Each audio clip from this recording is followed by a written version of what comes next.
Hey YouTube, this is Drew over at Rev Hiker Outdoors. I went to make a video for you guys today about how I make fires and my favorite methods and stuff like that. And I was out in the woods, but being that the temperature was about 8 degrees, my camera decided to die in about 5 minutes. So I'll have to remake that video for you sometime, maybe when it's a little bit warmer.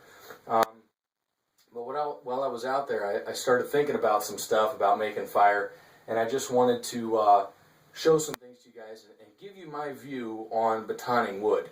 A lot of the guys out there that are doing bushcraft and survival and things like that, they're big on batoning wood, and they talk about their knives and how well they can baton and this and that. And while I do like a full tang knife, I don't ever really baton, honestly. I've almost never had the need to do it. For me, it's very rare, and I'll tell you why. Some people grab a knife like this. This is the Schrade SCHF9, and it's in 1095. And I don't know if you can see, but I've modified it.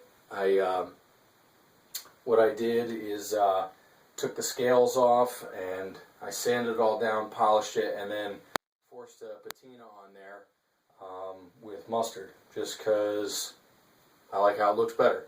This knife is really, I bought it to check it out, but I probably won't use it all that much, even though it is a good solid knife, and with a 1/4 inch thick tang, it's going to be pretty indestructible. You know, I just don't use it that much. What I find myself using a lot more is this knife. Much shorter blade, much lighter, much thinner, but it has a good 90-degree spine. I made this out of a file, and I'll do a video on this at some point, but this thing holds an edge like crazy. This year I shot a deer and I gutted it, skinned it, and butchered the entire thing with this knife all by itself, and it still didn't need a sharpening when I was done. Thing holds its edge like crazy, and that's why I don't baton wood. Part of the reason. When you're doing batoning, you're kind of kicking the snot out of your blade.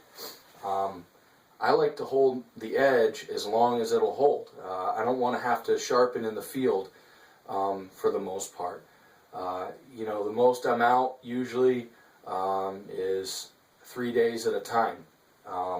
I don't want to have to field sharpen my knife. Some guys who stay out a lot longer, you're going to have to field sharpen and that stuff, but I like to preserve my edge while I'm in the field. And batoning is one of those things where it's just kind of it's going to beat your stuff up pretty bad. So I'm just going to show you some stuff how you would baton. I just grabbed some dead wood from outside, and you know, there's no question that it can be useful, but the way I was taught is that you get your tinder, you get that all prepared, then you have twigs and pine snaps and stuff like that, then you get stuff that's the diameter of a pencil, then you gather stuff that's as big as your fingers, then your wrist, and then your leg. And if you do that, you shouldn't have to baton wood. Now, I guess where I could see this being valuable is in an area that wasn't plentiful with wood, where you might just be finding some driftwood, or, you know, I really don't go to areas where there's not a whole lot of wood. I'm in New York, upstate New York, so we have an abundance of wood. It's never been a problem for me to gather the right size stuff. Now, that being said, you can baton if you like to. Sometimes people just like it because it's fun, and it is kind of cool to just beat the snot out of stuff. And you know, this knife will do a great job of it. I guess batoning could be useful to get at the dry stuff in the center. This outer is all wet from being in the snow, so this knife will do the job, and there's a lot of knives out there that will do the job. I've just never had to baton wood my entire life. I've never had to. Have I done it? Yes. Have I ever needed to? No. And so that's why I don't baton wood. Now you could say, oh, well, you just carry a couple knives. I don't like doing that. You know, part of the whole thing of this channel is to show people how to do stuff ultra light in bushcraft or hiking. I like to travel as light as possible. I have some back injuries, some herniated discs, so I don't like taking a knife that literally weighs a pound without the sheath when my base weight is only 7 or 8 pounds for 3 days. So why would I add a pound by putting that knife? I'd rather just gather the stuff that I need, use this and my Leatherman. If you're looking for processing wood and building shelters and stuff like that, your Leatherman's going to do it all anyway. It's got a good saw in a pinch. By the way, this is the Leatherman Charge TTI. And the reason I bought this one and spent the extra cash is because I usually don't like stainless steel blades because most of the stuff on the market is junk. But this has an S30V blade, which is very good quality for stainless. Excellent edge retention. The only downside is that it can be much harder to sharpen than others. But once you put the edge on there, if you know what you're doing, it'll hold it for an awful long time. So I don't baton. If I need a saw, I use this.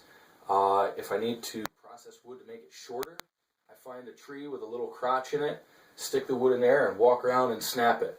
I don't stomp on wood because you got a chance of hurting your ankles and stuff like that. And I don't really baton. Can it be useful? Yeah, but I don't baton because it requires a big old honking knife for the most part. You might as well just carry a hatchet. But I like going ultralight, so I gather the wood that I need. And in a pinch, if for whatever reason I do need, this knife will do it all. You know, you can watch somebody like Cody Lundeen. I've watched him take down 4-inch trees, 5-inch trees with a little tiny Mora that's not even full tang. So it can be done. But anyway, that's kind of why I don't carry big knives. I don't baton. I choose rather to just gather exactly what I need.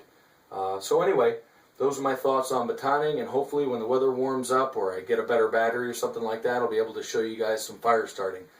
Anyway, thanks YouTube. Don't forget to thumbs up and subscribe. Thanks for watching.